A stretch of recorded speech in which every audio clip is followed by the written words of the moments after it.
we go.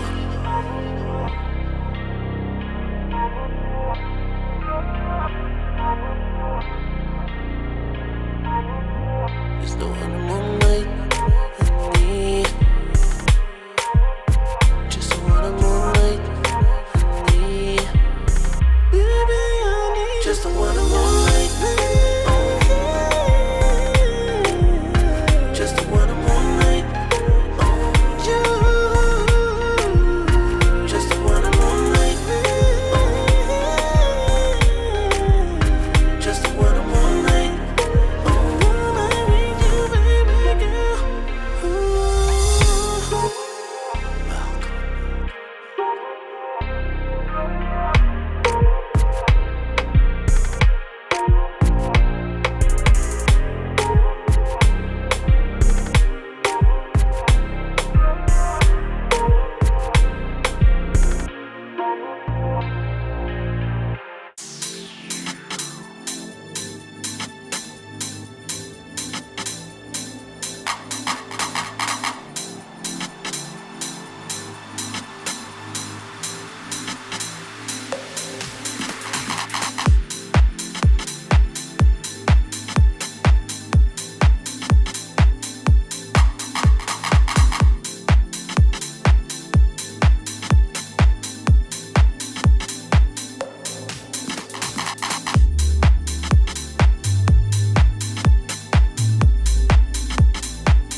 It's just the three of us. La milliardaire, Juju-san, and me, Mr. Shada. Just like old times.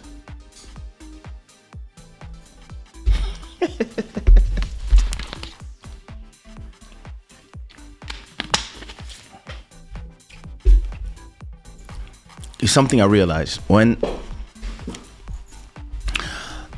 I don't start on time, like most of the people don't receive their notifications. But it's just the three of us. Ain't that cool? Like I like the intimacy. I mean, the three of us. Let me see. Well, okay, there's been 27 people, but people come and go. It's just the three of us. Welcome to Club Shada, episode 163.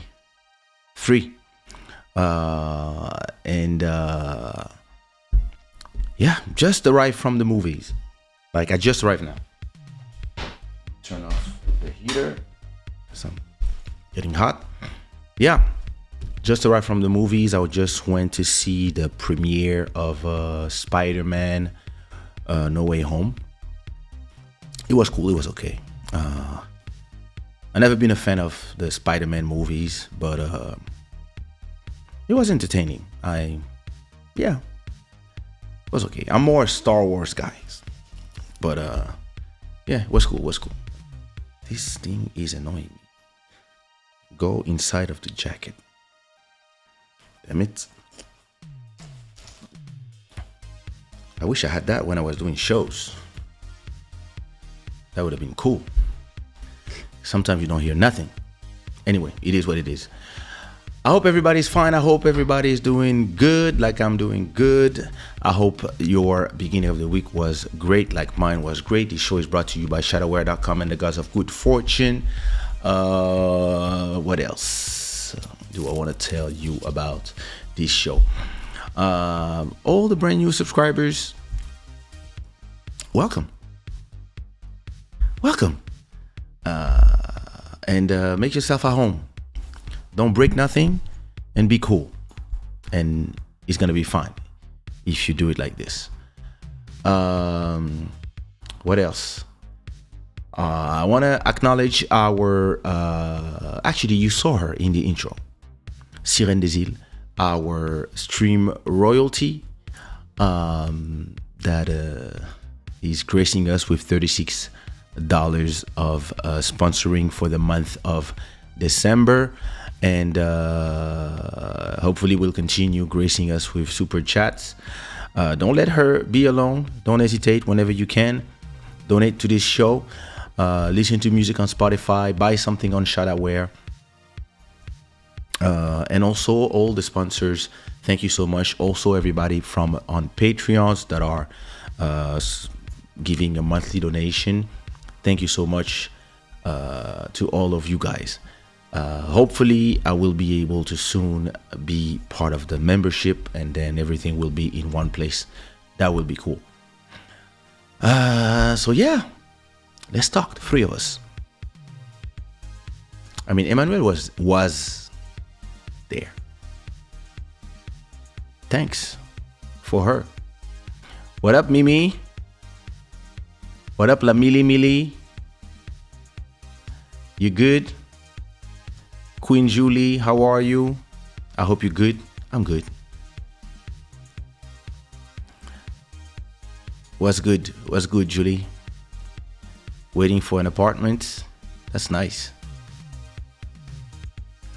Ouais, c'est pas mal. Ouais, si, franchement, c'était bien. J'ai jamais été fan de Superman parce que je trouve que... Comment dire? Je trouve ça très gnangnan, en fait. Donc ça m'a toujours un peu saoulé, mais franchement, ça va. It's okay. It's okay.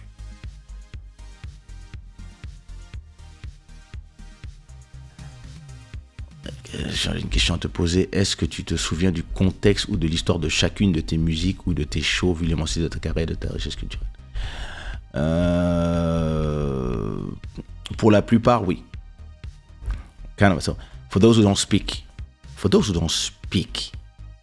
English. Okay, I had a question to ask you. Do you remember the context or the story of every song or shows with the size of your career and your cultural wealth? I would say I would say that I remember most of my songs. Most of the my favorite one of those were talking about something really particular, like those who have names of people. Well, it's simple. Like I have a song called Trindade. It's about the mother of my son. So even if it's a 20-year-old story, I remember the whole context of the story and how I was feeling at that time. One Love, and I remember exactly when I wrote it, in a plane on my way between Guadeloupe and Martinique. Question My Heart, I remember exactly who I wrote it for. It turned out she was crazy. What else? Diamonds, I remember. Yeah. For most songs, I remember. But actually, if you have a particular song, you should just ask. As you can see, I just bought a new chair. It's really cool, and yeah, I like it. Very comfortable. It was very not comfortable to do Club Shada on those other chairs. Now it really feels much better. Yay! What it do, MJ? Okay, nice. Nice the four of us.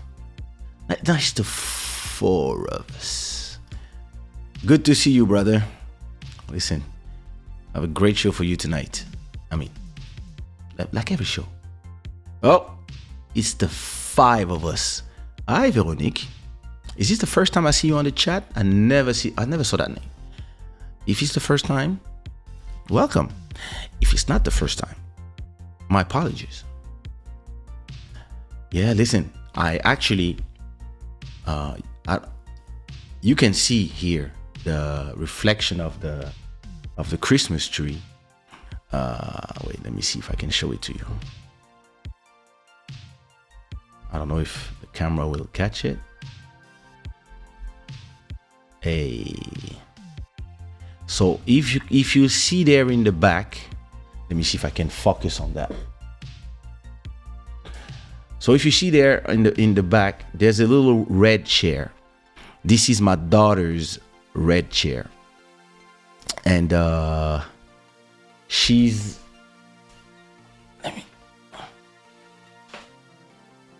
Yeah. So this is my daughter's red chair, and on the chair there's 3 cookies, and she put these cookies for Santa Claus, and that's for him when he's gonna come and drop her presents. That's 3 cookies for him to have strength.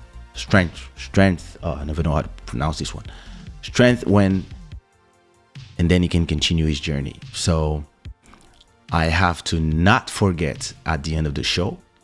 Remind me at the end of the show, for those who are still here and remember what I'm saying now, that before I leave or go to sleep, I have to remove the cookies or eat them and replace the cookies with all the presents of my daughter.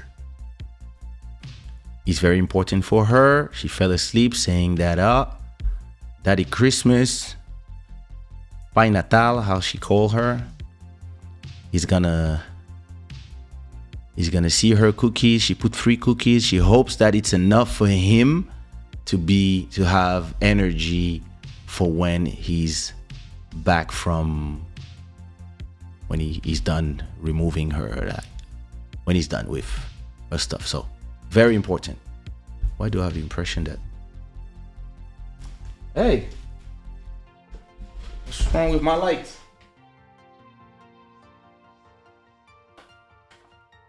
It's not even plugged. Oh my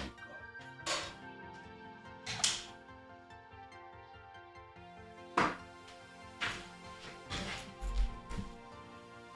There you go. Feels like this. I never know how to place my camera. Like, okay, maybe like this. Maybe like this, yeah, just a little bit. There we go. Listen, let me go back to the focus to track my face. There you go. So where were we?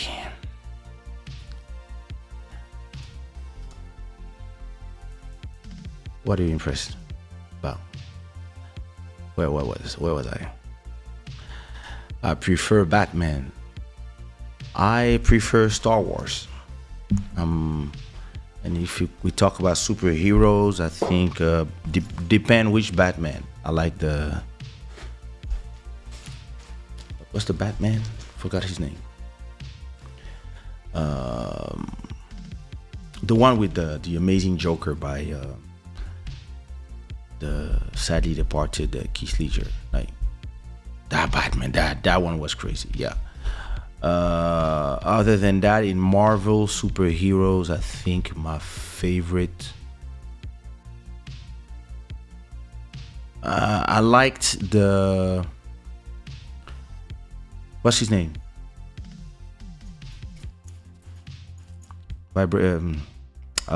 What's his name? Logan. The Logan ones, like the first two or three ones, and Iron Man 1, 2, and 3. Yeah, those are my favorites. Actually, I'm enjoying Hawkeye right now on Disney Plus. I watched the first 2 episodes. I have to watch the rest since I came back. But I remember downloading the first 2 episodes on my way to Congo, and I watched them in the plane. I was pleasantly surprised. I thought it would be boring, but it was not that bad. I've been busy with life, kids, but we'll be back in rotation soon. How many of you celebrate Christmas? What are your festive season plans? Well, listen, I do celebrate, even if I celebrate it more for the kids now than for me. And the wife is something that she's really fond of. I personally, I don't like celebrating birthdays, New Year's, etc. But I like to be deep diving in my work. But like, when you have a family, you enjoy with them and for them. So, yeah.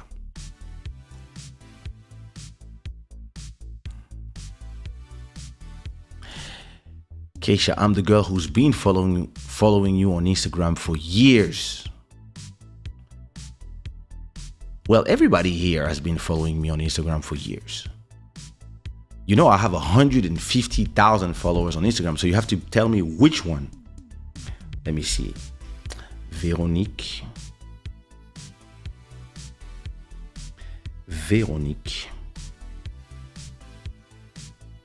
Bijou. Is that it? Véronique Bijou. That's not you. Véronique Bijou 1, 2, 3. That's not you. She doesn't follow me. Bijou Véronique doesn't follow me. Damn, there's 1,000. Damn. You're gonna have to tell me what is your Instagram, because can't find you.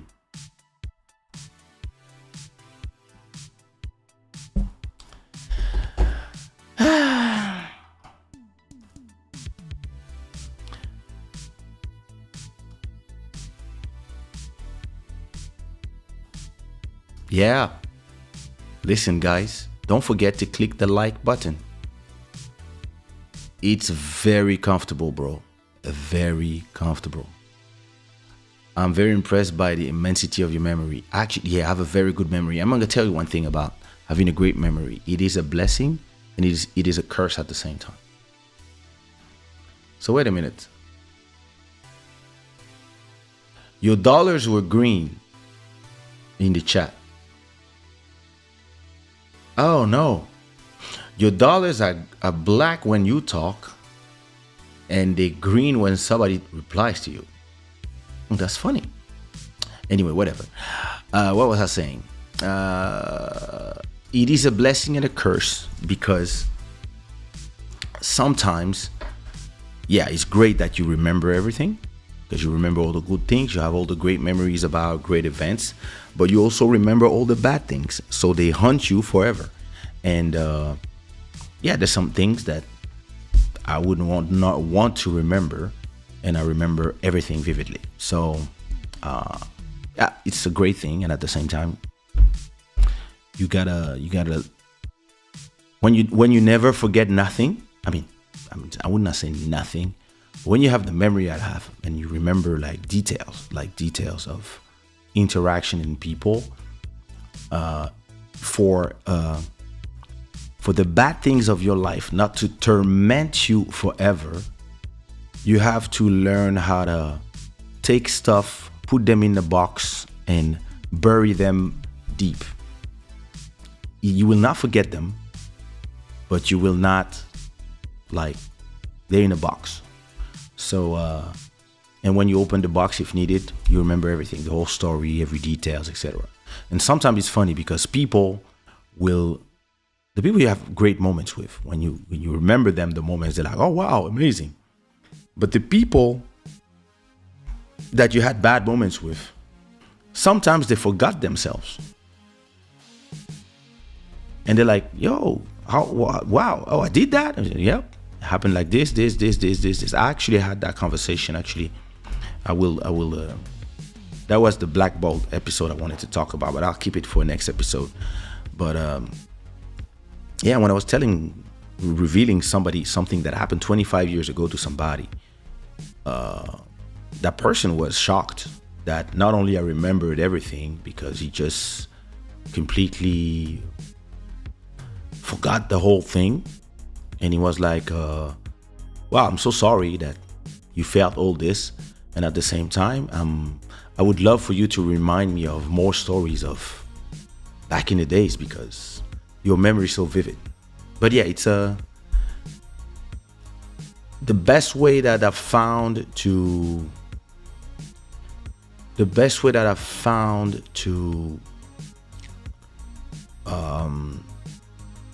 not be haunted by the bad memories is to write songs about them. If they are out of me in a song, I don't feel like, even the good things. Like, a lot of people, they get hurt and they dive into negativity because they don't have a way to export whatever is inside of their heart to a paper or to a song or to anything. So they cannot vent, so it stays in. Me, I use my songs to just purge whatever's inside. So at a point, I leave new things, and there's space when I leave new things because the old things are in the songs or in the paintings or in writings. So I advise everybody that feels stuff to write them down.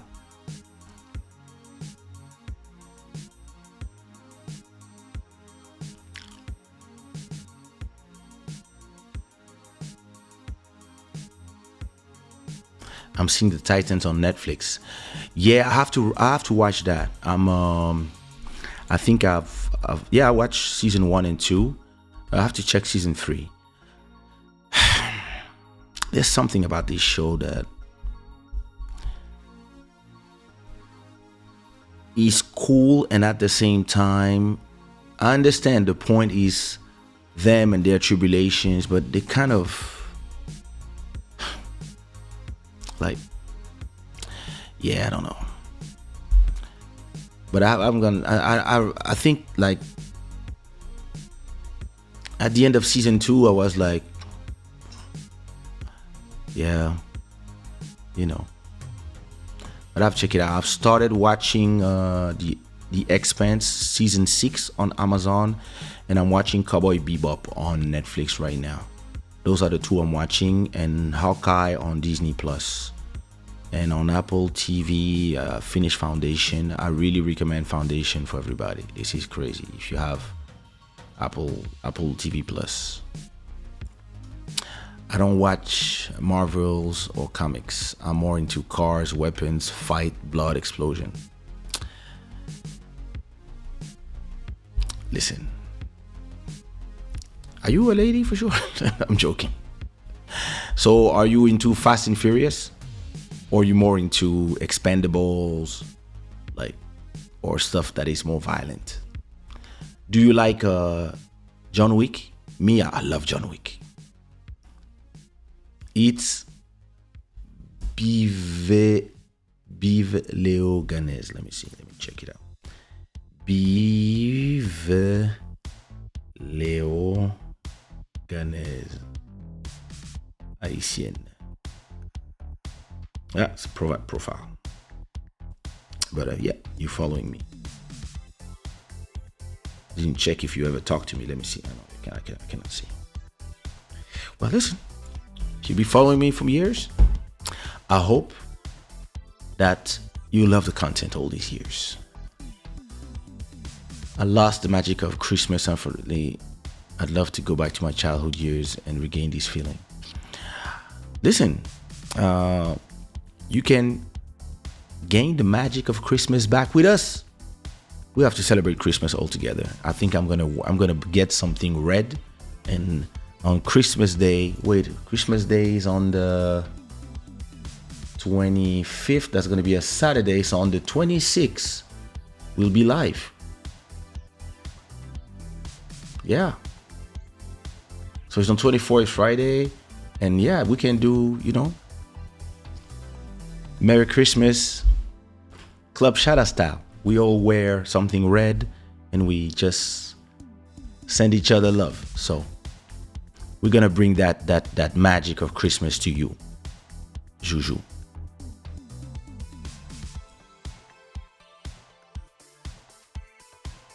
Hey, Mickey. Hello, you. Writing helps, like journaling, yeah. Some people write letters where they say everything they have to say and then they burn them to release themselves. Exactly.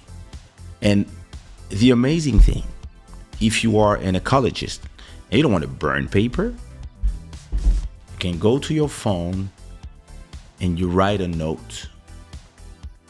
Once the note is written and everything is done, you just erase the note and all your feelings go with the note. It's super important. Or sometimes you can even record a voice note to yourself and then erase it afterwards.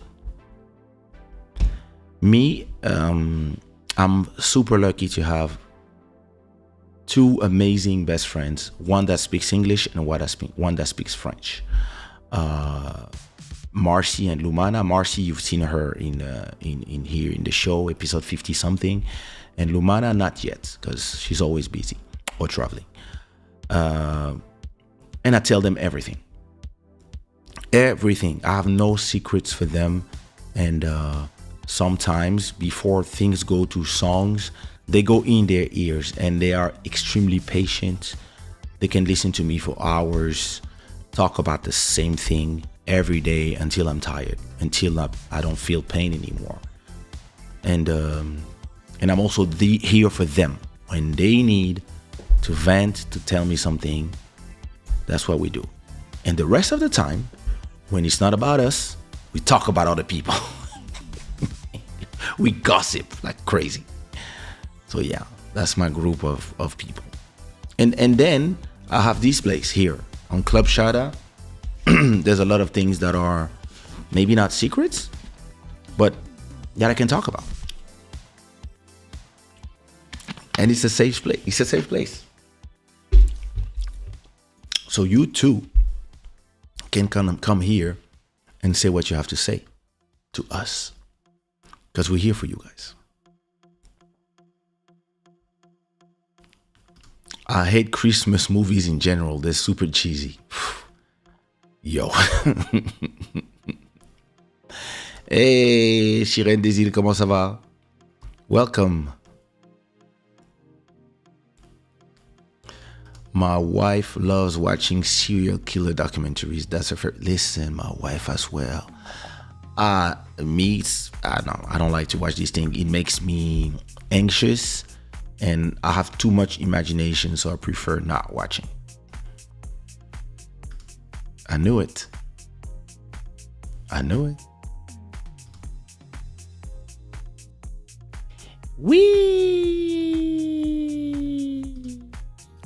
Yeah, listen.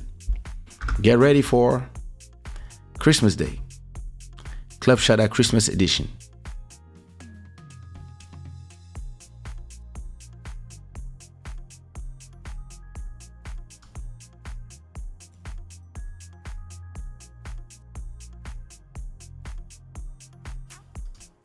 Oh, ça caille là-bas. Ça caille en France.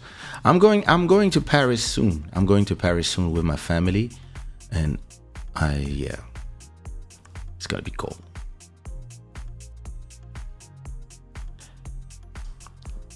Can you have a wife and a female best friend? I'm my husband's best friend. I don't care what he says.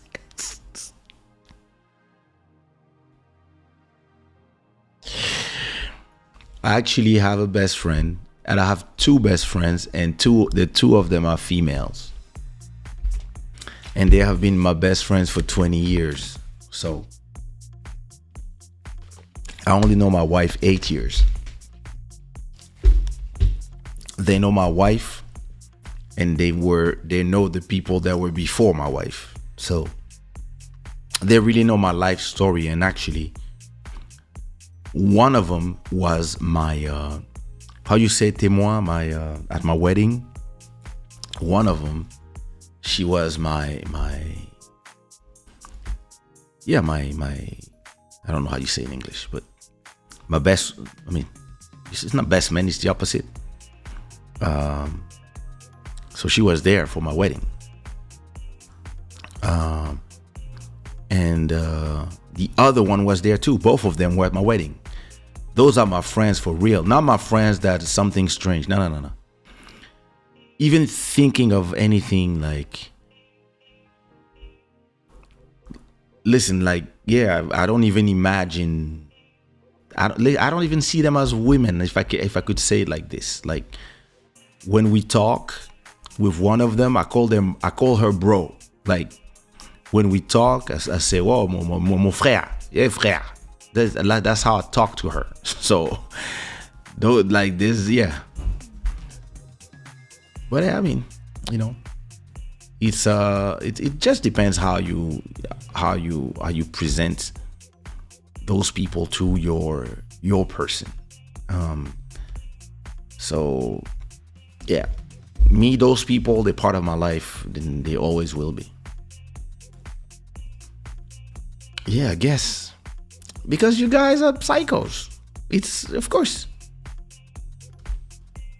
Next year, Club Shada Xmas will be a metaverse affair where we buy virtual land on Shada Land and we each will attend as avatars and have visa-free entry to Shada Land. Hey, listen, we're going to talk about this tonight. Mountain of Inspiration. Hey, listen, everybody, just to know that in 48 hours, I'll be the guest of Mountain of Inspiration's channel. So don't forget to subscribe to his channel so we can, you know, catch each other there. Hopefully. So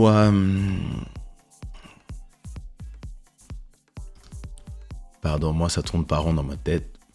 But if it works for you, then I can see just from your profile picture. Yeah, listen. Some people, they don't trust. They have no trust.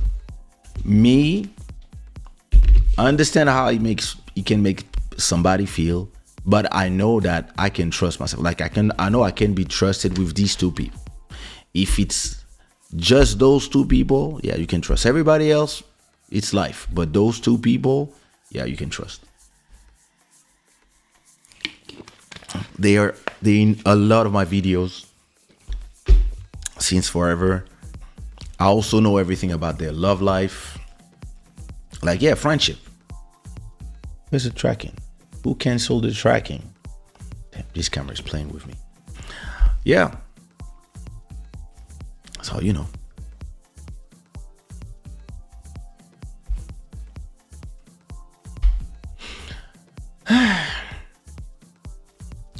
In other news, listen, for those who go to the channel and for those who are not just here in the live streams, but also go to the channel and comment on the clips of Club Shada.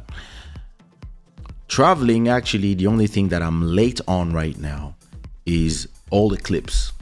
I'm supposed to edit the last 4 episodes of Club Shada, and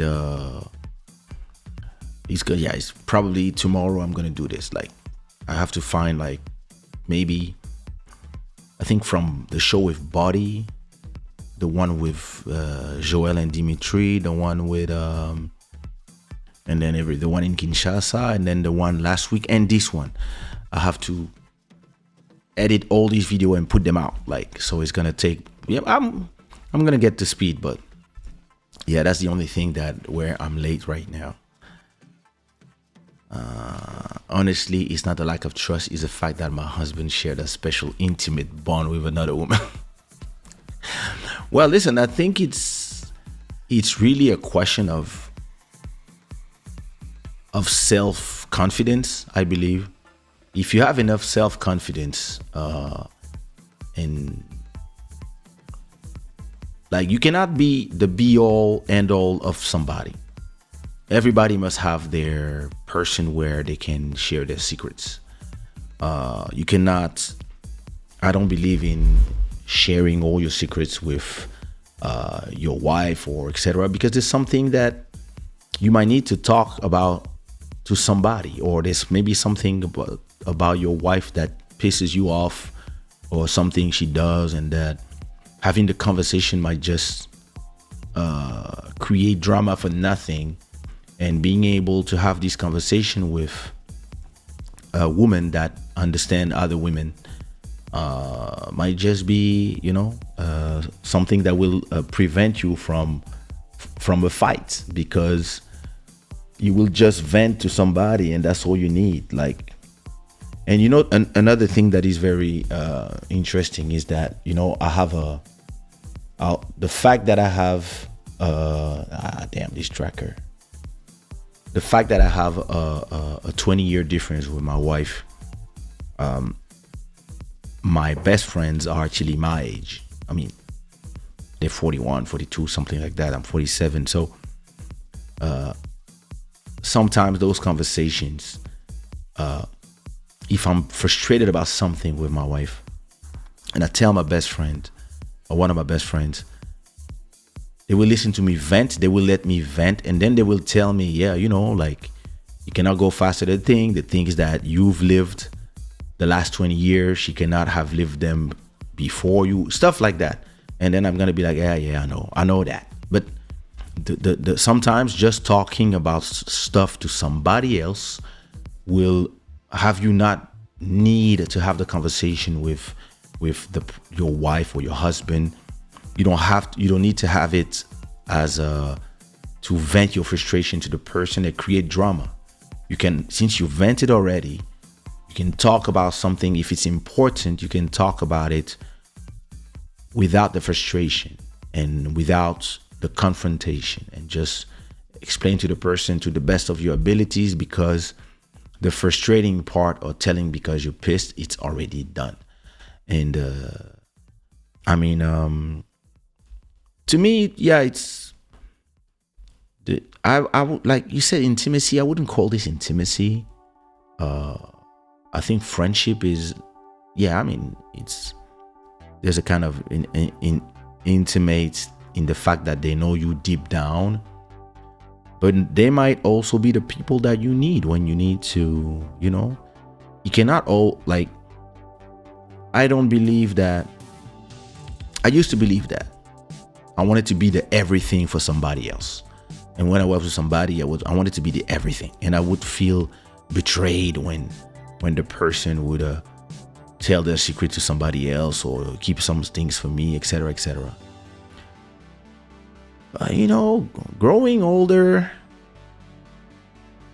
I believe that we all need to have people that we can vent to, people that we can tell, not everything, but the things they need. And some people you need to say everything, so that you don't put the burden of your life on everybody. And there's a kind of a narcissistic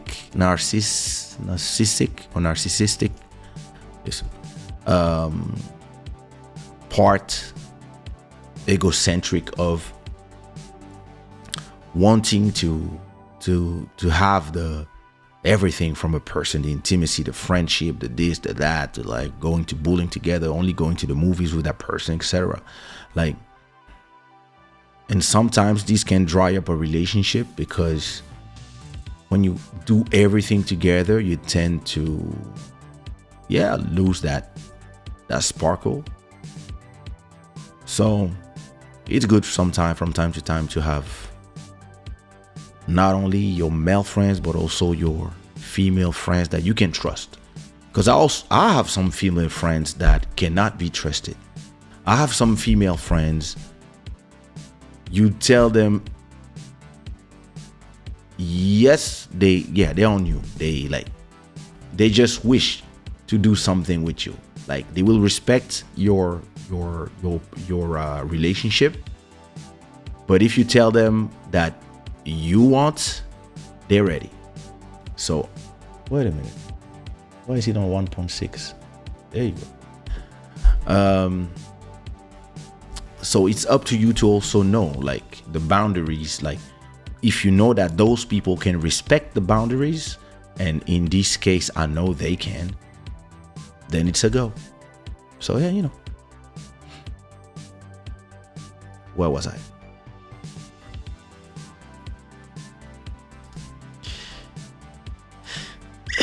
You kind of know me a little bit. Kaysha is very faithful. Well, it depends. But yeah, like, the thing is this, it's not a question of being faithful. I believe that when you are in a relationship, you're in a relationship. And when you are not, then it's different. When you're not, you're just having fun. But I believe that if you want to build something with somebody, you just commit to it completely. When I don't want to be with somebody, or I want to be just a little bit with somebody, I just tell it straight. I don't pretend to be what I'm not. And this is something I hate with people, is that some people, they want you so much, they will tell you everything you want to hear, just so that they can have you.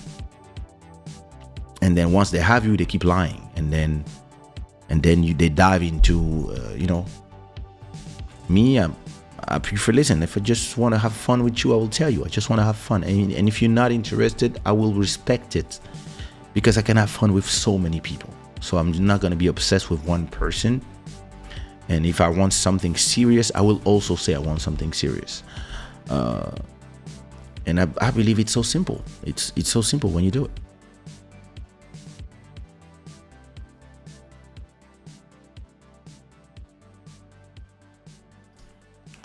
My wife is the same, but my female best friends are actually my cousin. So that's easy to work with. Yeah, nice. Yep. Mountain of Inspiration has a great YouTube channel which really helps in real life. Give him a follow. Listen, I'll be his guest Friday. So, if you want an extra Mr. Shada, this is the place to go. I get what you mean now. You're blessed to have such people in your life. Yes, I do. And listen, every one of us need to have somebody like that. Like, we all need and even women, every woman need a male friend that is not trying to get in their pants. Like a real friend from back in the days that has never been interested. Like like that person that you can count on, and you can ask questions, and but yeah, some people it's hard. Like, some people it's hard to find that, because some people, they pretend that they are your friends, but hey, in reality, they secretly want to something with you, but they don't. So the day you vulnerable, they will try to use that moment to say, oh, I thought you, whatever. So it's my friends. It's really like something that I would listen, just even thinking about anything sexual with them, like, and it's not because like they're not my type. No, it's just like I can't even fathom the idea, because my respect for them is so high, and vice versa, that we don't even see each other like that. And I know it's very hard to imagine, but it's completely possible. And maybe because I've seen so many beautiful women in my life, and I had so many of them. I've been with so many of them for serious and non-serious relationships, that when I really want somebody to be my friend, I really want somebody to be my friend. And like, it's the conversation and the idea of something else never happened. And yeah, listen, it's like really sisters. I really see them like sisters. They know me more than my sisters, actually. Well, I should invite them to talk, actually.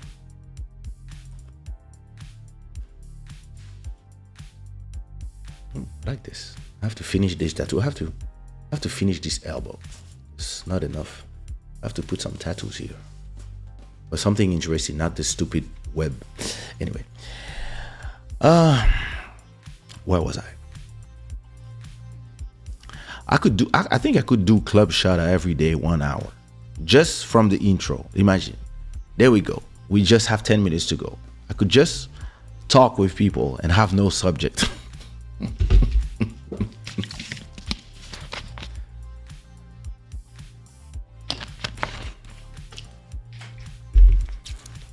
But before I tell you about Don't Be Evil, I want to talk to you about what happened to me. You remember I talked to you about when I talked to you about last episodes, all the money I lost from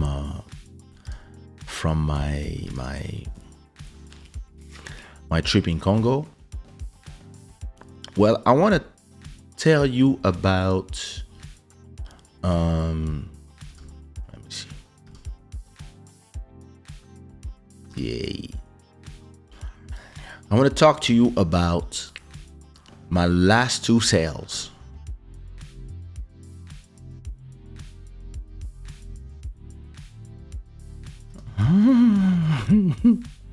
Why? What would I be upset? Come on. You have to try to wear a beret. It's been a long time that I didn't wear a beret. Yeah, that could be fun. I have a friend that does them. I'm gonna ask her to send me one. Actually, yeah. No, I was about to tell a secret, but I won't. Listen, I lost $1,000, $1,100 because I lost my flight last week on my way here from Congo. And yes, like when I was in the plane going to Congo, I draw in my digital app on my iPad, this one. I draw 2 digital paintings. And very interestingly, both of the paintings, I did 3 on the plane going from I think it was from Istanbul to Congo. I drew 3 paintings, and yesterday night, 2 of them were sold. One for almost $500, I think, and the other one for $800, $800 and something dollars. So all in all the money I lost just came back from the painting. This is amazing. So I want to show you. I want to show them to you. So those are my paintings. So this is my collection of all the work that I've been doing since the beginning of the year. And wow, I did a lot of work. I did a lot of work since I was, wow. I'm shocked myself I think this is my first ever, this one. So this is how my style went from this to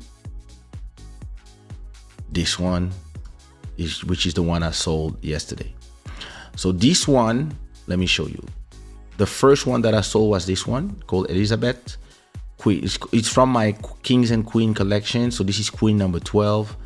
And so this one, sold it for I think around $400 or $500. I don't remember. It depends of the fluctuations of the Ethereum. You know, I will do, of course. I'm ready. Cause so this is something that this is the first one that I drew when I was in the plane, and this one has been sold by somebody called Iser9, and it's so he didn't put it back to sale, and so 0.1 Ethereum. I'm not sure what is the price of the Ethereum right now, but it's more or less 450 or something like that, or 410, depending of the fluctuations of the market. The second one is one I designed when I was in, did I do it in the plane or did I do it in Congo? I'm not sure. I don't remember. Or maybe I started it in Istanbul and I finished it when I was in the plane. It's called Bantu Divine Priestess, and this one was I love that. I love it. So it's a kind of a android that is at the Bantu with a beautiful Afro haircut, and this one I put it on sale for 0.2 Ethereum, which is between, depending on the price of Ethereum, is between $800 and $1,000. And somebody bought it. Somebody called Collective NYC, and this person is now selling it. They listed it for $40,000. Wow, that's crazy. So 10 Ethereum is $40,000. So he bought it for 0.2, which is 800, something like that. Yeah, they bought it for 800, and they're not trying to sell it for $40,000. And I would love them to do that, because if they sell it for $40,000, I would make $4,000 from the sale. But it will also put my name in a different level as an artist for collectors. So it's beautiful that one collector is pricing my work at this price. Then we'll see what happens. This is a long road, but yeah, listen, I'm happy that those two were sold. I think I still have a lot of them, but so now I have 19 people owning my works, and I did already 1.5 volume traded. So 1.5 is 1.5 by 4,100. That's 6,000 on OpenSea, and on the other platform I made around, I think 3,000. So yeah, I'm at almost $10,000 of art sold in the last 4 months, I would say, since the summer it started. So 6 months, 7 months, and I've been on the NFT space for a year. So it's a beautiful thing for me to know that first of all, I discovered that I was able to do this. I used to draw when I was a kid, but I stopped for 30 years to make music. So when I picked up my application on the iPad and I started drawing, I wouldn't know that I was able to do stuff like this. For example, I I had no clue that I was able to design stuff like this, for example.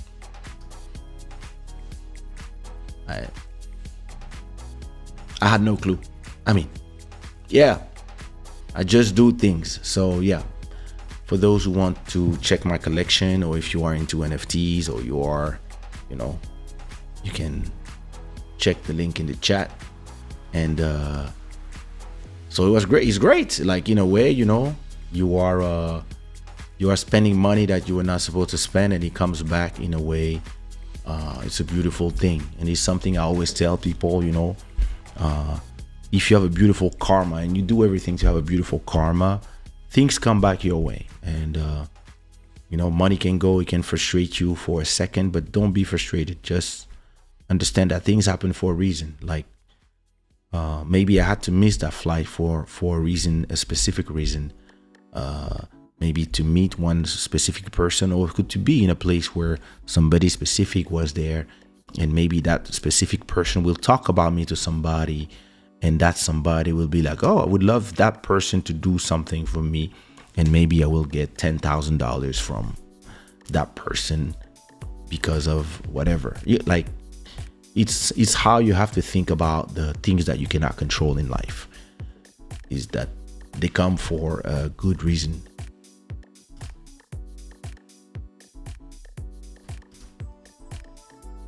All right. Do agree? Telling you.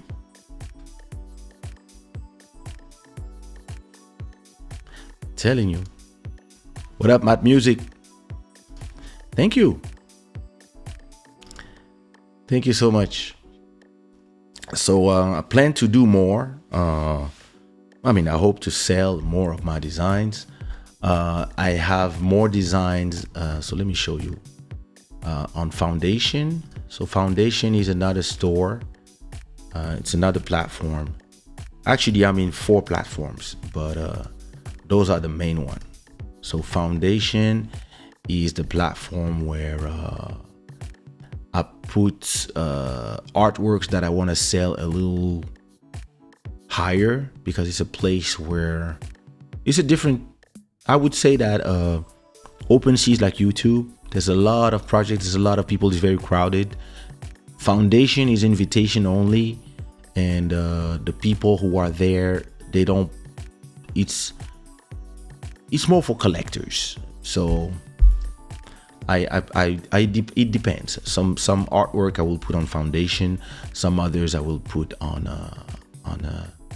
OpenSea. So this one, for example, I sell it for $4,000. It's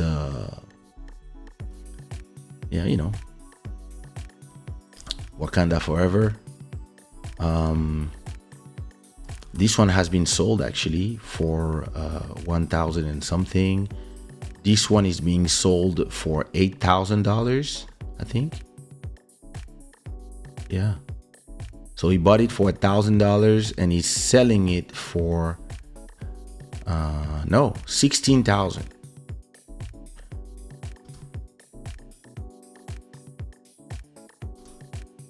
So yeah, and this is a very famous collector, Palace. He has a lot of great work, and so I'm very honored. I'm honored to be part of this amazing collection that he has, and that his eye decided that my work had, because those people, and he also bought that one. So he bought 2 of my work. This one he bought it for $1,000. And the latest ones I have here are I love this one. I did it when I painted this one when I was in Senegal. I was in the car waiting to shoot my shot with body, and I painted this very colorful, and I painted also this one in Senegal. Oops. I call this one the girl Fanta. So Yeah, my style has been changing, and this one I painted when I was in Congo. And this one is for sale for. So this is it was a photo, and I painted over the photo, and then I added my stuff, but completely painted over the photo. This one is I'm selling it for 0.5 each, which is $2,000. So you see, it's different pricings on this platform. But yeah, there's a lot of interesting platforms. If you want to know more about NFTs, I'm inviting you Friday to come to Mountain of Inspiration channel, where we'll talk about the metaverse, making money on the metaverse, etc., etc. And I want to talk to you about the metaverse.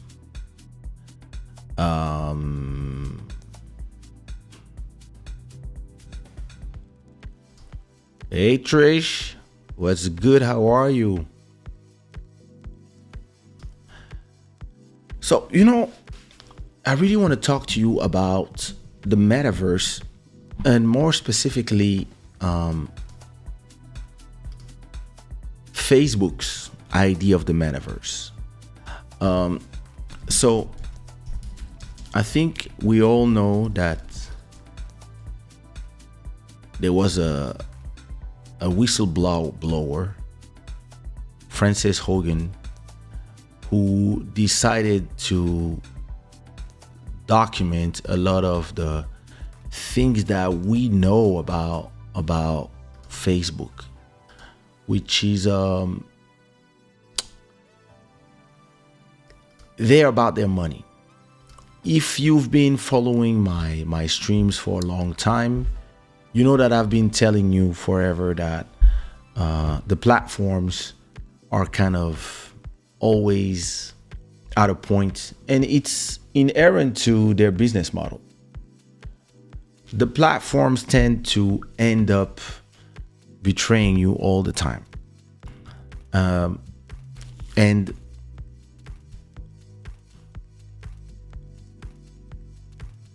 I really tend to prefer YouTube as a platform, even if it's not perfect.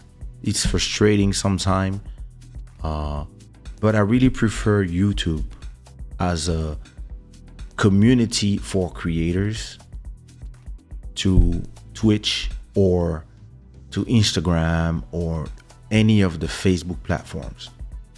Why? Because YouTube, the things are kind of clear. If you send a super chat here right now, if you do a super chat of $10 right now, YouTube takes 30% of the money, and at the end of the month sends me so 7. If you send 10, they will take 3, they will give me 7. With the 3, they pay the infrastructure, they pay the fact that we can do an amazing show, and it costs me only my electricity to do it and my internet bill, and for you guys it's the same thing. To watch, you don't have to pay, etc., etc. And I think it's very fair. So if you make 1,000 every month from your YouTube channel, YouTube makes 300 every month, and it's fine. Instagram, Facebook, WhatsApp, so the Facebook company that is now called Meta, they believe that since you are getting a service for free and they are letting you connect with people for free, they have no reason to pay you. They are actually trying to become a content company. So in the beginning, I would say that Facebook was not a content company. Facebook was, I would say, Facebook was to connect people, really. Like, it was more a social network for etc. But more and more, they are also a content company. And they want us, for a long time, they've been trying to tell us to come to IGTV, to post stuff post our videos and do lives on Facebook instead of doing them on Twitch or on Mixer, or on Mixer is dead, but or on YouTube, etc., etc. But the rules are, it's a site that is never easy to talk to people. You know, when I have a problem with something on YouTube, anything, one video, something, content demonetized, whatever, questions that I ask, there's a chat that you can use as a creator on YouTube. You go to the chat and you speak to somebody that can help you in whatever is happening, or maybe if they cannot help you, they will email your stuff and forward your case to somebody higher up who can give you the answers. And every time I had to have conversations with YouTube, everything went amazing. Every time I tried to have a conversation with Facebook, I never was able. Listen, every time there's something with Facebook, nobody answers to you. That's how it is. And that's the problem with this company. It's a black hole. So it is proven that social media companies, they have a choice.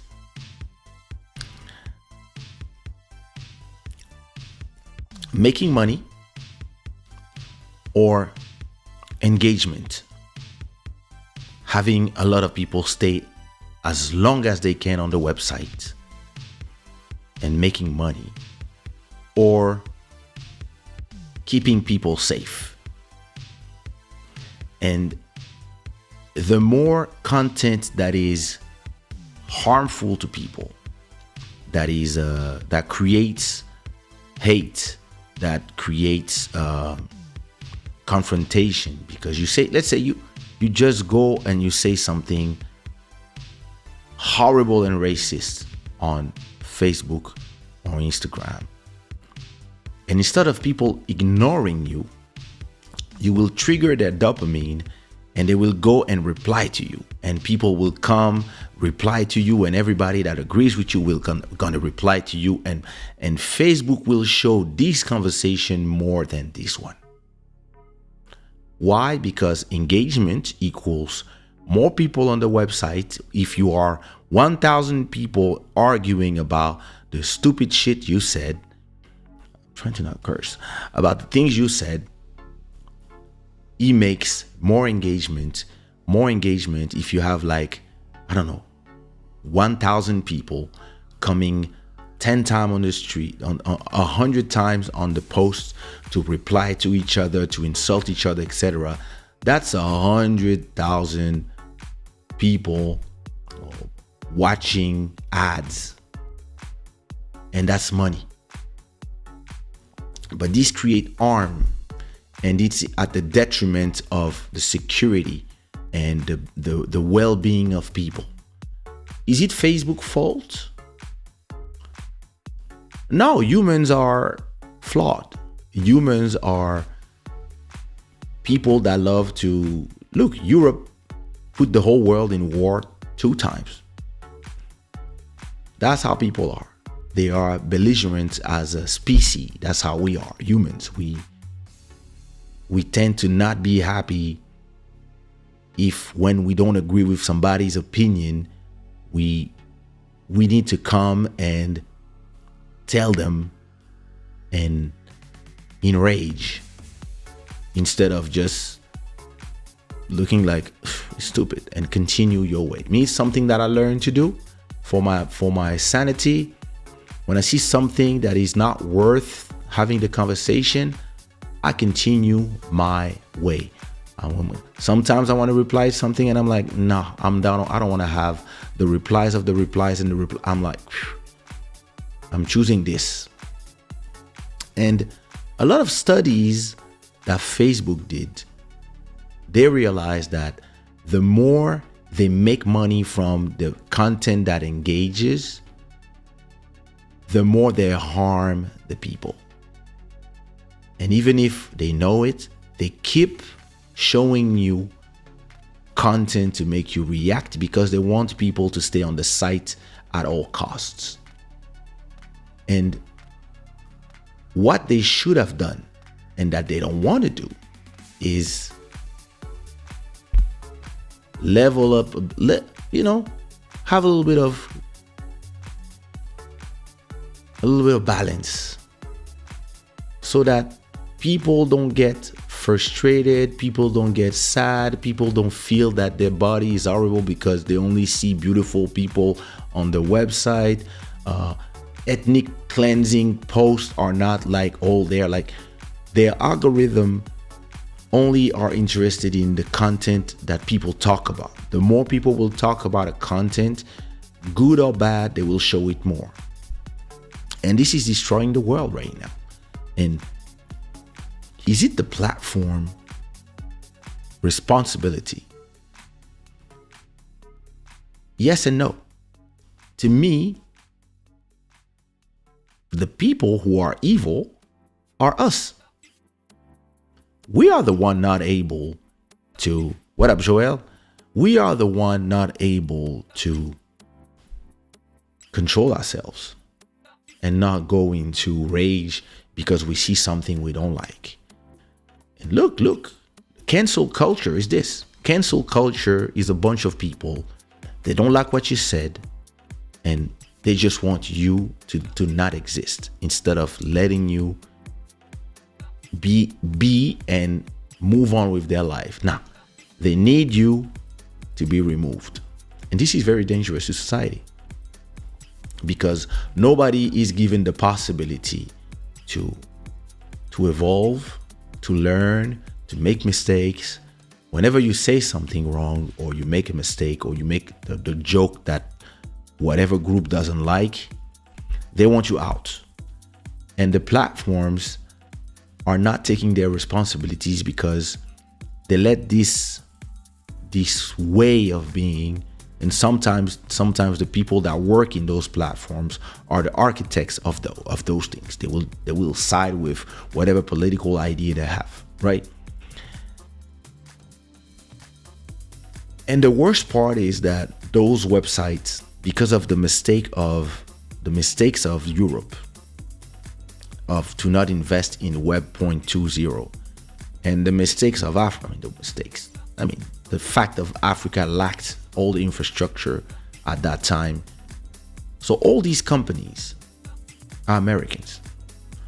Facebook Group, Google, Apple, all these places, like, they're all Americans. All social media is American, except in China. So those people, even if Facebook has, I think 90% of the people who use Facebook are outside of America, still Facebook is designed, programmed, everything in the US.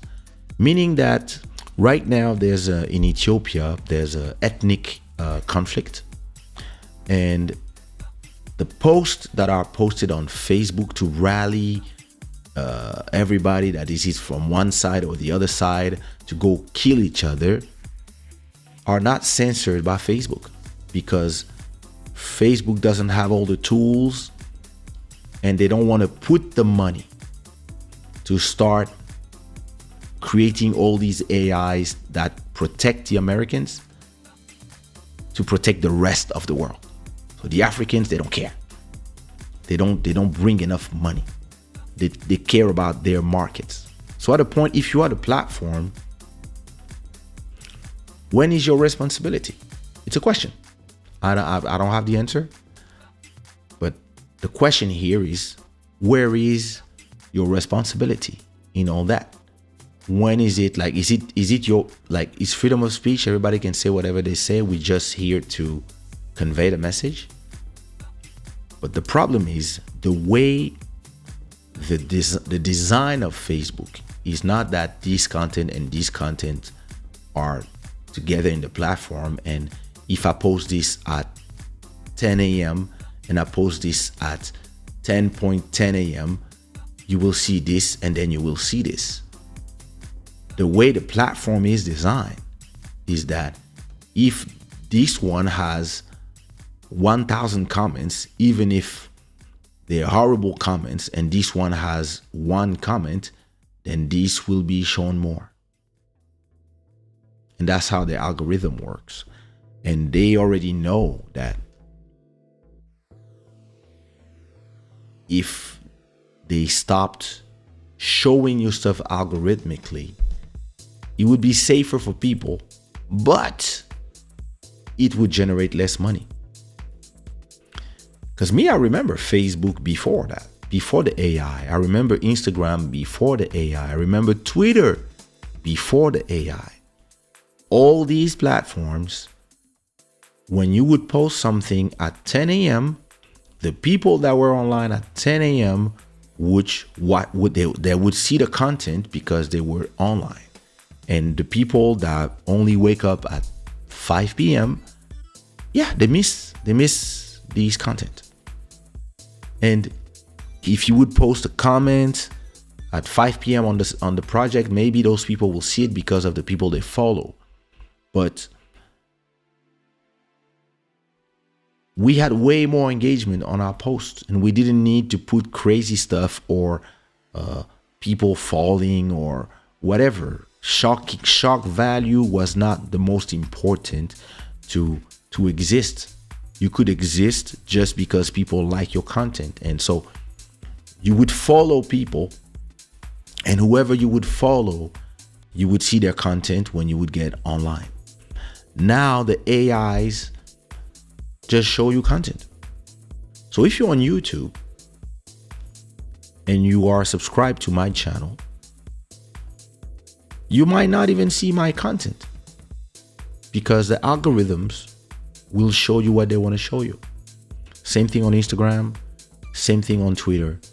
They will show you content that they feel that you're going to click on.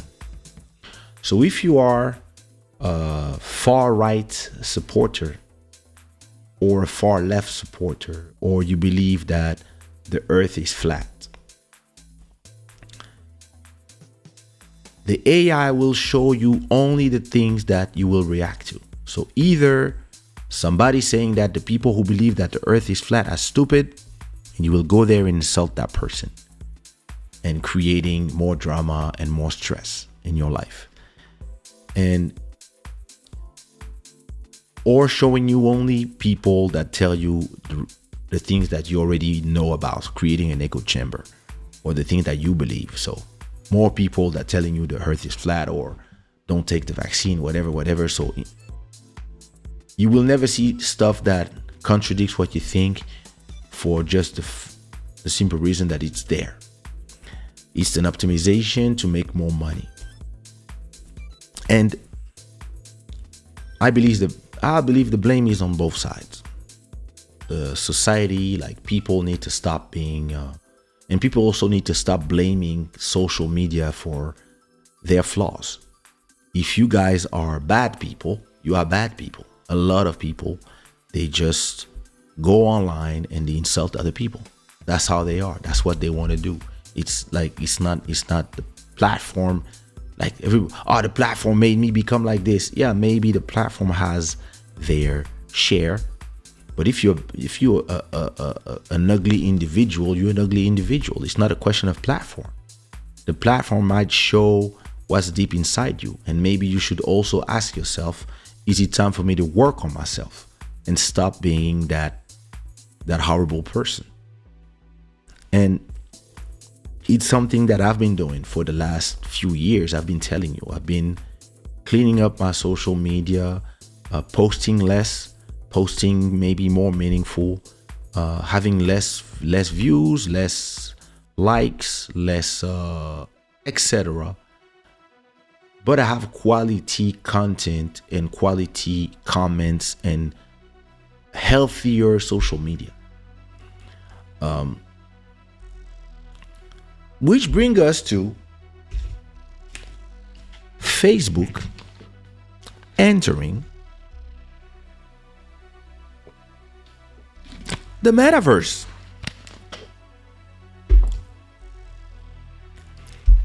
So the metaverse is supposed to be the third coming of the internet, where instead of the internet being some place where the black hole of Calcutta, instead of the internet being a place where you go on your keyboard and you have your screen and the internet is there, or it's on your phone or on your watch,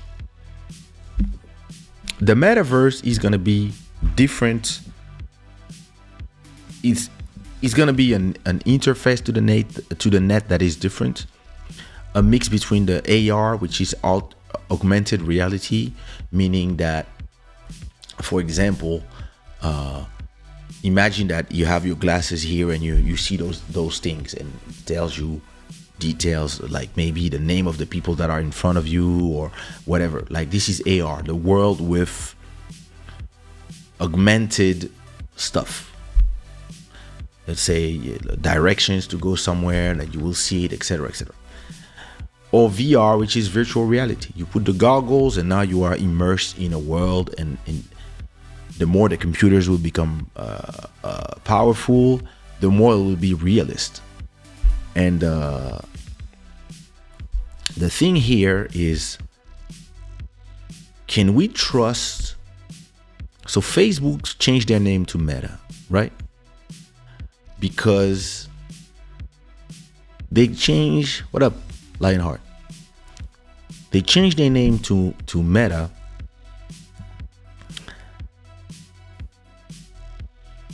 to be part of the metaverse. And listen, they're gonna have billions of people following them and making them a ton of money.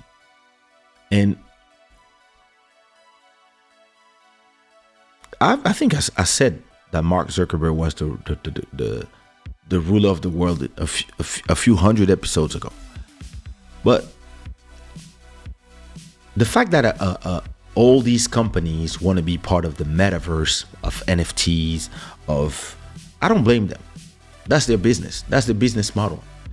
And everybody wants to be there early because there's going to be trillions of dollars to be made from listen, imagine if you are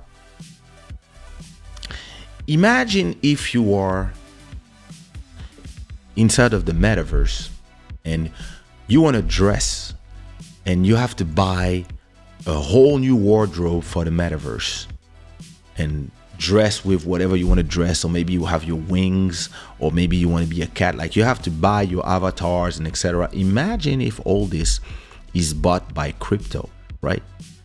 And that people can buy, exchange, create, have art galleries, etc. All of this inside of the metaverse.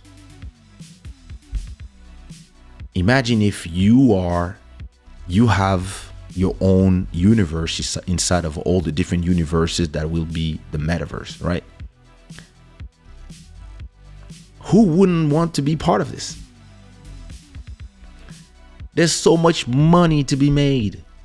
Of course, Facebook is want to be part of it. Of course, Facebook lost one battle, which was the battle of mobile. They have, even if they are ruling in terms of apps, apps have to run in somebody else's OS. So they have to run with the limitation of Apple, of Android, etc., etc.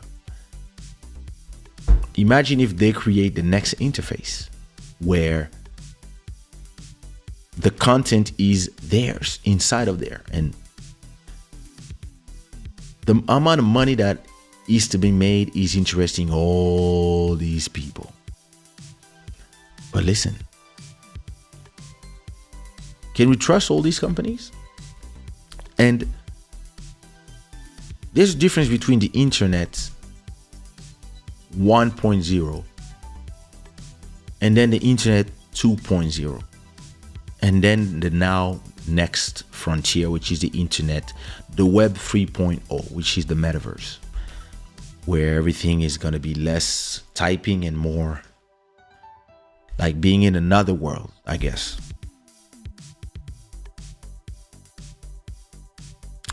internet was built on protocols that were built by the army and in Switzerland and etc.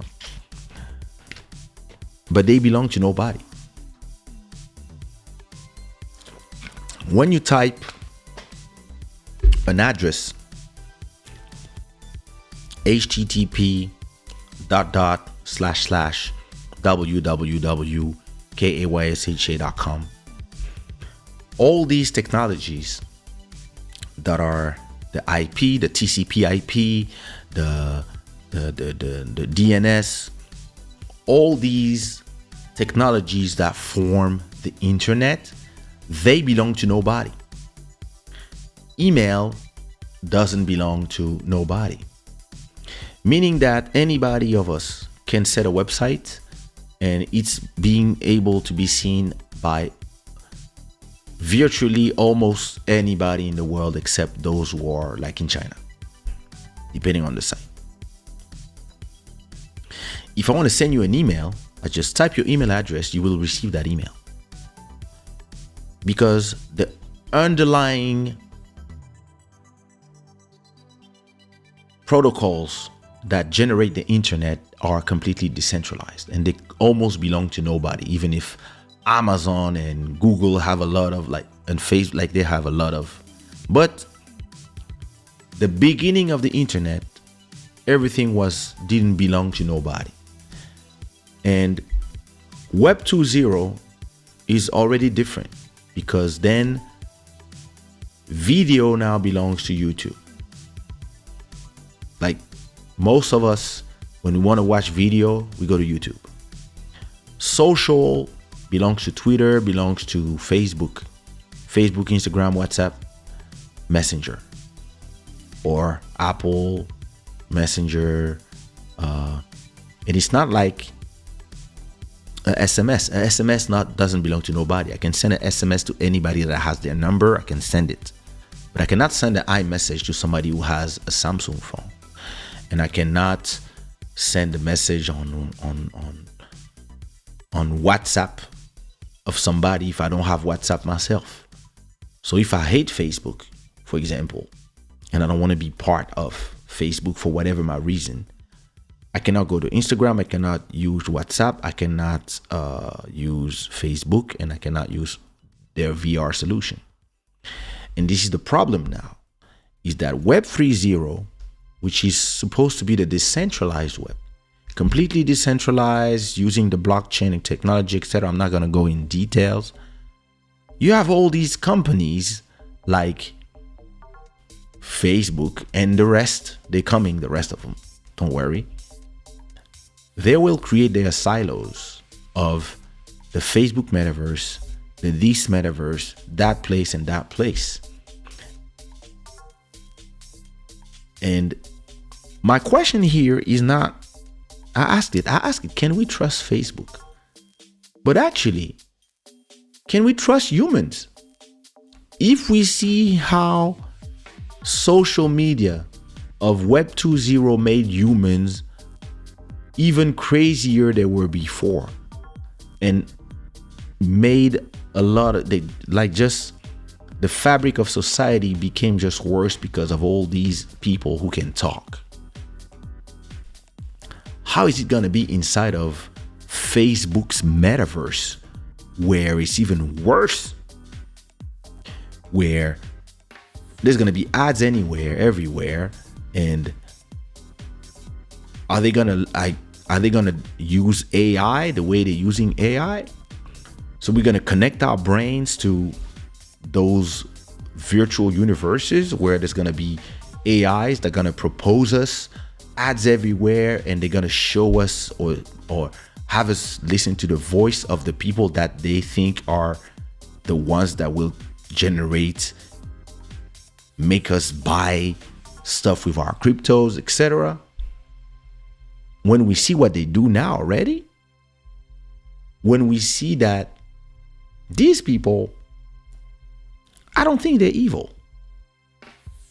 I believe they just have a grand vision of the freedom of the world, and they are just not They're very smart, but they're not humanly smart enough to realize the harm that they're doing by just going like this in their vision. Listen, I remember when Twitter started, 2007, I was there.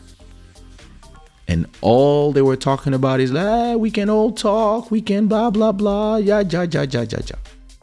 You know? Everybody's free to talk.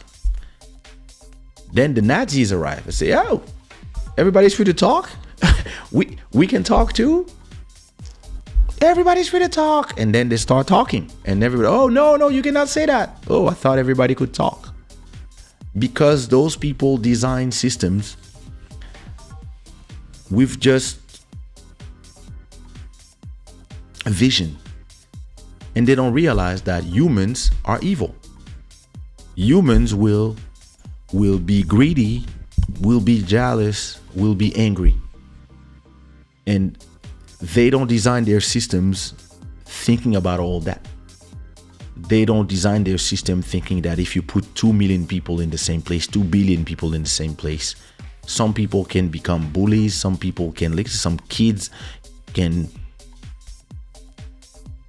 see other people like and feel that they're not worthy just because of seeing other people. Everything that is shown to them, there's people who don't look like them and they believe like, yeah, if my body doesn't look like those people who are completely redone or face tuned, I'm not worthy. And the algorithms, they don't have that empathy. And the people who program the algorithm, they program them for efficiency, to generate money and to have people stay in the platform as long as possible. And it creates all that. So, listen, where we are going, I don't know. Because when I see what is happening right now, and when I see that everybody wants to blame Facebook for the way they are, and listen, they are to blame for a lot of the shit, but what about us? Like, what about the way we react? You know, I'm gonna have to check that in Miami.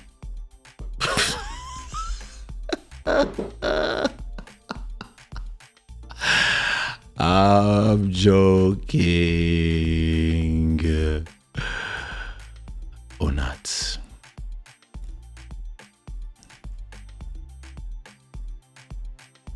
Yep, it was. Internet was created for the military, government, and the communication, and then, but the underlying technology is used now by everybody. We are now in a place where you have, look, if Facebook dies, right? Look, Facebook went out for 6 hours. A lot of people, they realize, oh my God, we rely too much on these people. If Amazon AWS goes down for 10 hours, a bunch of websites will go down as well. A bunch of stores will not be powered anymore. So the lack of decentralization is creating all that. And this is what I mean here. Is Web 3.0, you're going to have a fight between those who come with their, you know, their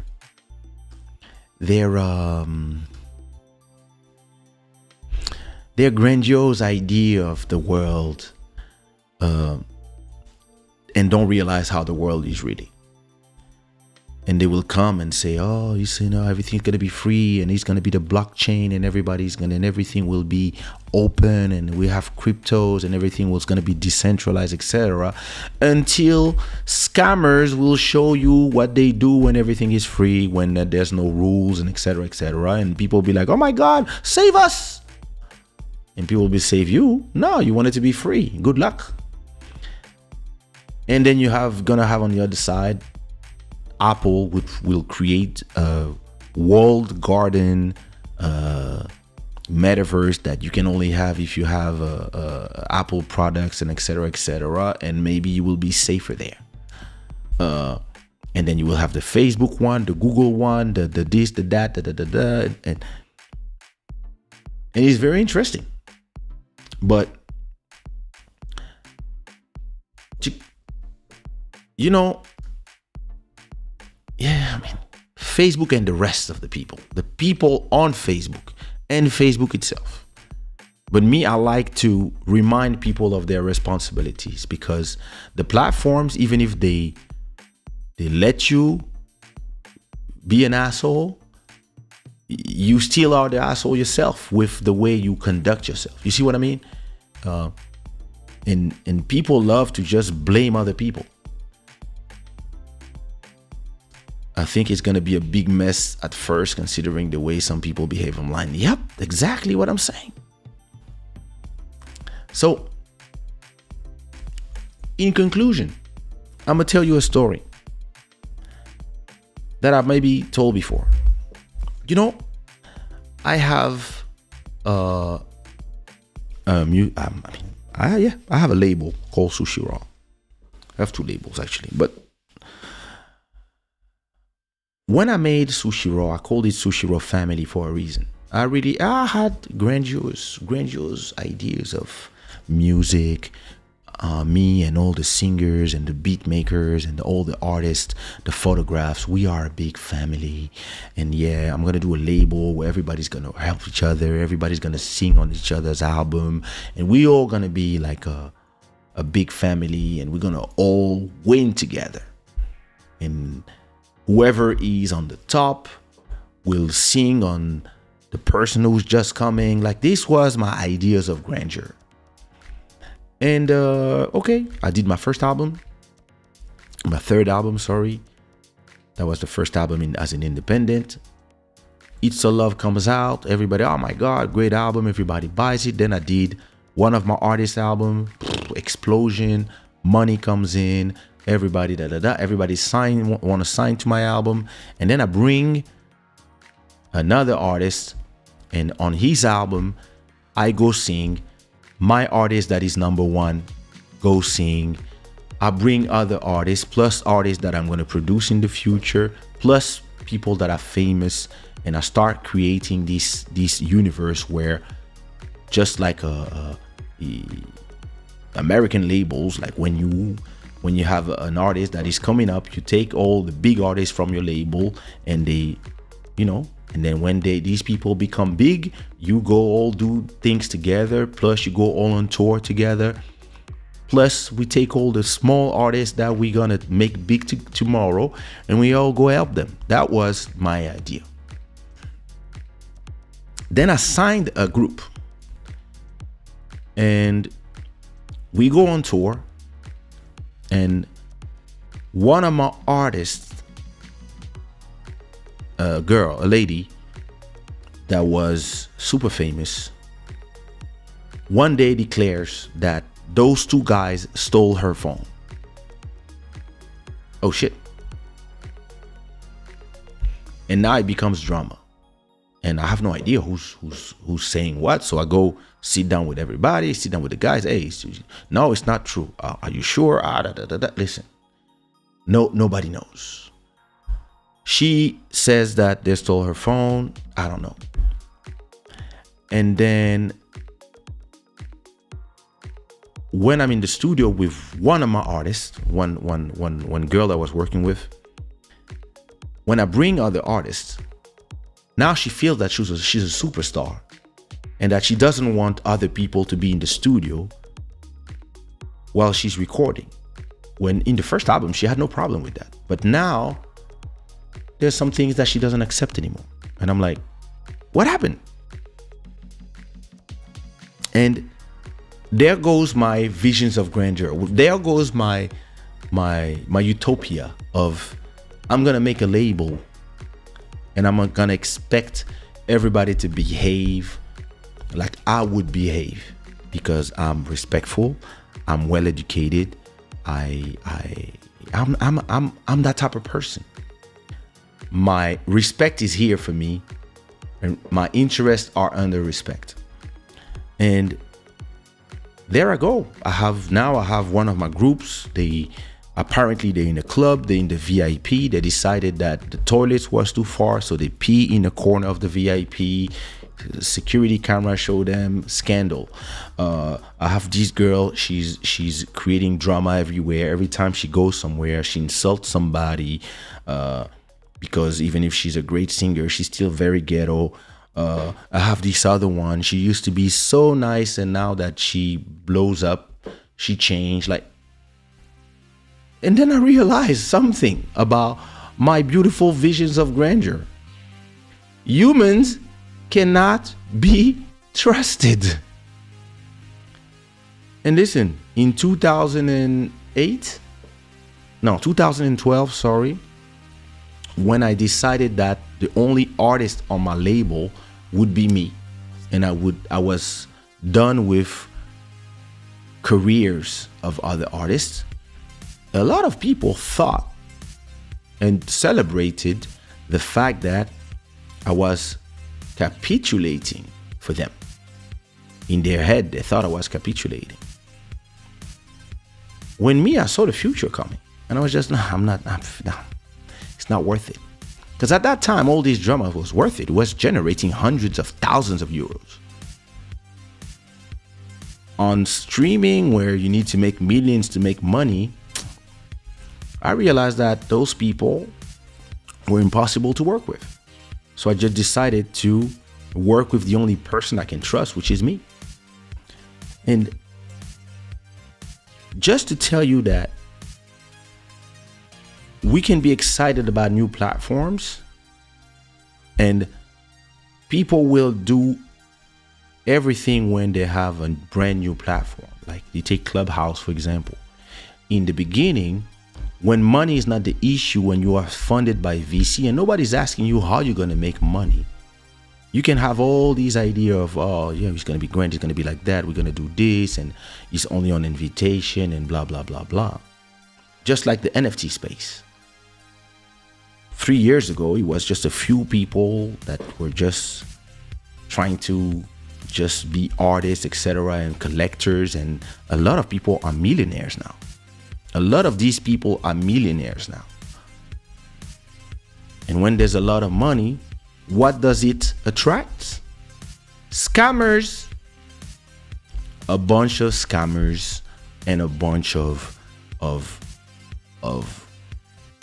artists that don't necessarily have what it takes to make it. They're all here in the space, and they are just creating noise and more noise. So it's harder for somebody who actually has a real something special to exist now in the metaverse, because now it's a bunch of people who are just putting art everywhere. And it reminds me of when Instagram arrived. A bunch of people who used to make money by selling their photos to National Geographic, now they are competing with people with phones who can take the same beautiful photos as you with filters. And you may say, oh, mine is X that resolution, my camera is this, costs that much. People on Instagram don't care. They look, they double tap, they swipe up. And so in a world that is changing, I believe that we have to check the platforms, because the platforms, we give them more and more and more. But we really also have to check ourselves and the people around us and the way we consume and use social media. And trust me, 99% of the people, they misuse those platforms. And they are the ones who make these platforms the cesspool that they are. And then everybody want to blame the platforms. And yeah, listen, they have their share of the blame. But listen, if it was not the platforms, it would be people in general. That's how they are. And maybe it's time for people to ask themselves, why do I need to go insult other people because I disagree with them? Oh, I like an iPhone. Stupid idiot, Samsung is... So why you care about my phone? Why you care? Why you want to like, people love to be in tribes, and they will always find ways to go at each other's throat. And as we are entering Web 3.0, we'll see what happens, and we'll see. Listen, in up to now, and I will conclude with that. Up to now, when you want to log off, right? You just take your phone and turn it off, or take the app that you are and leave it, or just say, oh, I'm done, and you're out. In a world where reality is about to be augmented, first it's going to be glasses, right? At a point, it's going to be glasses like those ones, right? And I will have all the information that I need here right? But there's going to be a point, it's going to be the Neuralink. And it's going to be in your eyes directly. It's going to be in your brain directly. When we're going to be connected, and like some people, listen, if you are somebody that cannot walk, or you did an accident and you are completely paralyzed, and I'm telling you that, listen, we can put you inside of this mask and stuff, whatever, and this is connected to your brain and to your sensory or whatever, and inside of the metaverse, you can walk, you can jump, you can fly, you can be a fox, you can be a guy, you can be a girl, you can even have a pussy dick if you want, whatever. Do you think that person will prefer living in their body or inside of the metaverse? Just like in Avatar. That person, imagine they cannot even talk in reality. These people might say, listen, just leave me there. Just put some fluids in my body so that my body continues to function. But listen, if one day we can go ghost in the shell and you can just take my brain and put it in a box so that I can live in virtual forever, some people will prefer that. That's where we are going. And when we are there, are we going to be able to escape companies like Facebook or whatever company that will appear from that? Whatever champion that will arrive from there, when virtual reality is indistinguishable,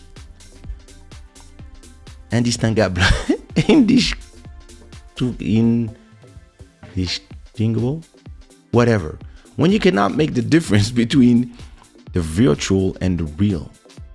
Like, some people will listen. I'm telling you, those who are young, I'm 47. I've seen a few revolutions happen. I remember when phones were small, like smaller than this. Look, this is my phone now. This is my phone yesterday. I remember when Nokia phones were super small, and when there was no internet on there, you could just send SMSs, and it was black and white. And I remember when there was the first phone, it was a Samsung phone that could take pictures in color, maybe 240 by 300, like very low quality. In the beginning, it was amazing. We had a camera in our pockets. You have no idea what it is because you were born with cameras in your pocket. My daughter, she's 4 years old. She has an iPad that is more powerful than computers that were the size of a house back then. My daughter have no idea. Like, she was like, there was something on my screen today, and she was like this. She was trying to touch the screen because she doesn't understand that my screen cannot be touched. So her brain will not function like my brain because she's born already in a reality that is augmented. She knows that when she wants to watch something, listen. We used to wait for Wednesdays to see Oliver Tom, Captain Tsubasa, Goldorak, Cobra, like all these manga. We used to have to wait on Sundays to watch them. So we had a week between episodes. You guys today, there's a series that comes, you watch everything in one day, and then you're like, more. There's no more? This platform is shit. You are so spoiled today. But listen, whenever the phone with cameras appeared and the MMS appeared, which was the Zodiacs. Some people know what I'm talking about. Saint Seiya. Listen, the moment that photos was possible to be taken on phone and MMS, which was the SMS with multimedia SMS, once you could send a photo by message, people start sending dick pics and pussy pics. And there was a new disease. Because back in the days, you had to take the picture and have to go to the store to get it developed. So if you were kinky and you were doing strange photos, the people at the store, they were like, and they might do a copy of you. So a lot of people were scared to do it. But soon as it was possible to just send somebody pictures, I started receiving a bunch of pictures from people that I just met or just, that took my number in the club. That would send me pictures straight up. Whoa. Why? Because new systems always create new diseases. And yeah, new use case, new great things, whatever. Listen, I love the fact that my parents are in Congo. I have sisters in all sisters and brothers all around the world, friends all around the world. Listen, my best friend is in Paris, my other best friend is in New York. And I love the fact that I can use WhatsApp and we talk for sometimes 5 hours straight and it costs $0. I love it. But it also creates a lot of shit. And I'm asking myself, when we arrive in the metaverse, where everything is augmented, what are going to be the diseases? I don't know. I'm just asking. What are they going to be? How is it going to be where everybody has like, listen, you're talking to somebody and in front of them, they see you, but also have a bunch of information, publicity, whatever. That's going to be crazy. So we'll see. At the same time, I'm very excited about this future world. And at the same time, so don't be evil, people. And listen, I cannot control how everybody is and how everybody reacts and how everybody behave. But all I know is that I can control myself and how I'm gonna behave and how I'm gonna protect myself from this. But yeah, I cannot decide for other people. Some people are more fragile than me. I have a very strong mind, but I know that a lot and most people are weak. They have weak minds. So this will change us. It will change us slowly into augmented humans, and we might be augmented with great things and also horrible things. But we'll see.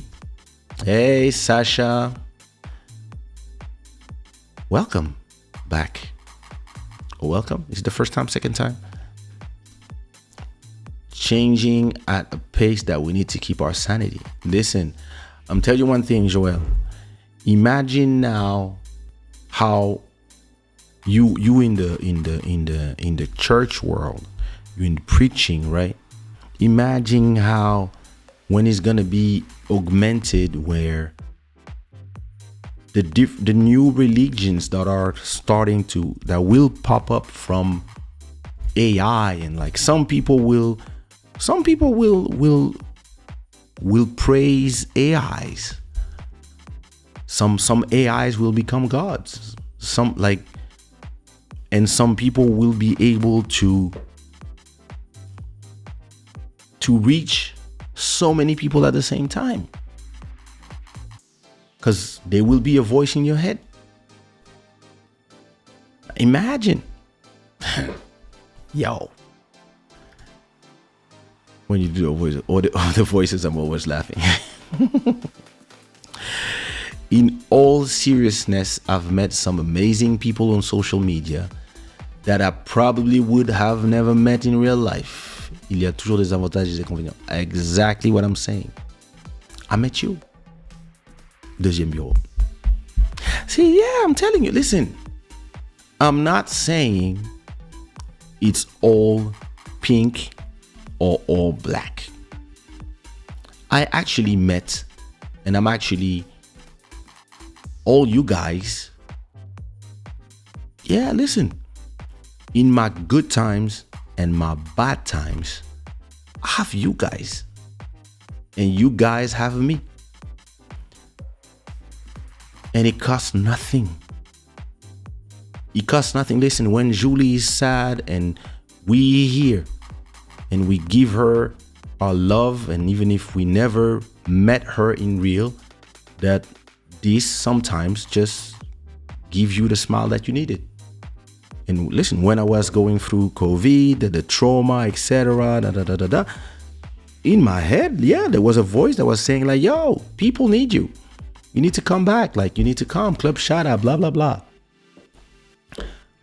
And I have a lot of, listen, the internet actually changed my life. Like, I'm one of the first artists of my generation and of the Zouk, Kizomba, Afro market that, thanks to the internet, is relevant 25 years after the first album. The fact that, listen, my music is here playing, my people can watch me talking, and my YouTube channel, I think for the first time since Club Shada started, I think my YouTube channel, the revenue went up 30%. And it's just growing and growing and growing just because of all these episodes, all this content that is being created. Can you imagine? So imagine, like, to me, listen, there's a lot of beautiful things that social media and the web has created. But I'm not talking about us. We know we're good people. But do you remember, like, when we were a small group of, look, tonight we had 223 people, right? But I remember sometime, like, I don't remember when we started having people. You remember the time when we had crazy people come here in the chat, and we had to block people because they were going crazy. And now, listen, now to be able to chat, you need to be subscribed, and you need to be subscribed 5 minutes before you can talk. Listen, if I put everything open, I say you don't need to be subscribed to talk, you can just talk, I would have way more people in the chat. I choose to close it because I want a walled garden experience where everybody can come, but we can boot you out if you're not part of if you don't think the way we think, which is respect before everything. Be respectful. A lot of people They want to come to somebody's place and they want to just trash the place. And they think it's funny. They think they're funny. I don't know what they think. I don't care. But it happens all the time. Listen, you don't see the comments I receive on YouTube. Every day but I learn to mute, block, and not care. But sometimes I always ask myself, like, these people have nothing to do. Don't you have something to do with your life? Sometimes, like, listen, me on YouTube, if there's a content that I don't like, I don't watch it. And I'm not saying the people that I don't have the same opinions. I like listening to people that don't have the same opinions as me. Because some things they say, they make sense. Some others they don't. Some others it's propaganda, whatever. But you need to know what people are thinking, and you need to not only listen to the things that you want to hear. You need to also hear the opposite to see maybe you might be convinced about something. And it's great to know what other people are thinking too. But some people, they're crazy. Some people, I'm like, what you doing here if you don't like? I don't like your music. Why you listen to it? I don't like you. Why are you telling me this? Oh, fuck you. Block, mute. But some people, that's all they have. That's how they exist. And that's the problem of what the web 2.0 has created. Like, listen, back in the days in the forums, there was flame wars, etc. It's nothing new. It's humans. That's what I'm saying. It's humans. That's how humans are. Hey, we'll see what it creates.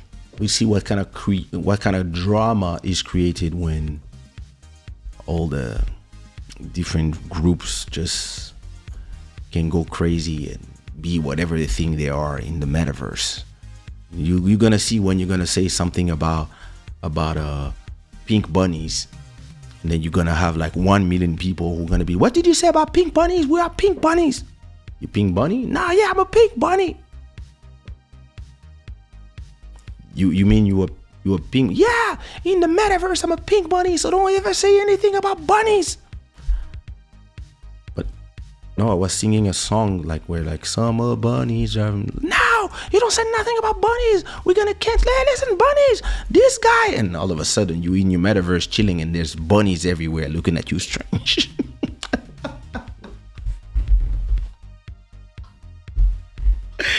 Yo.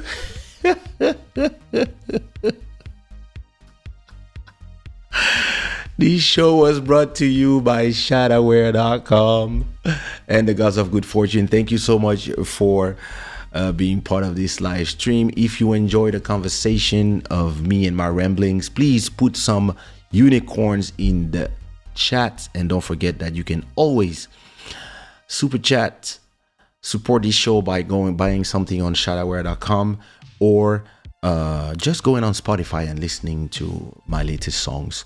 It will help.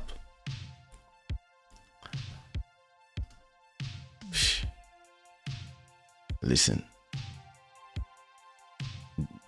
Tu te souviens quand il y avait Naturi et Ben et qu'il y a une meuf bizarre qui a appelé en vidéo? Oh my God. Pink bunnies attacking us. Listen, that shit is crazy. Well, listen, it was a pleasure having this conversation with you guys. Don't forget to leave a like, and at the end of this stream, please go anywhere in the channel. I'm gonna go and be the center and start putting the gift under the tree. But when this live stream ends, please go in one random video in the channel, leave a like and a comment. That's all I'm asking you, and this will support this show. Thanks again to our stream royalty, Sirène des Îles, thank you so much for your support and your super chats. And thanks to the Patreons that are subscribed and send monthly donations. And thank you to all of you for coming here. I hope you enjoyed. And I'm gonna leave you with a track that I love and that I produced under the name Janamari, but I'm gonna change this soon to Angel City. And it's a track called Where I Dwell.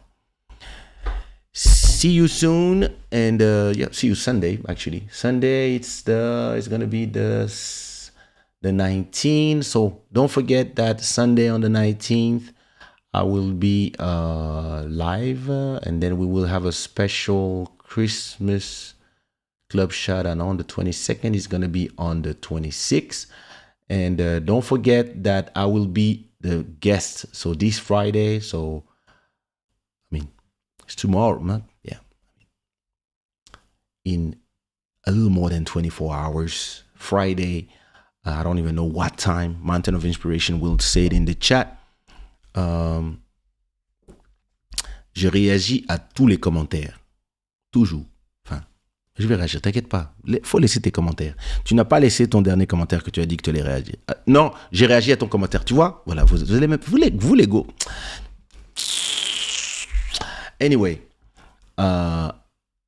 Friday on Mountain of Inspiration channel, I wish to see everybody. Is gonna be at 5 p.m. Montreal time. I think for me, Julie, for us is gonna be, I think it's 8:30 p.m. for me, and for you, Julie, is gonna be 9:30 p.m. On the Mountain of Inspiration channel. So go subscribe, and we'll talk about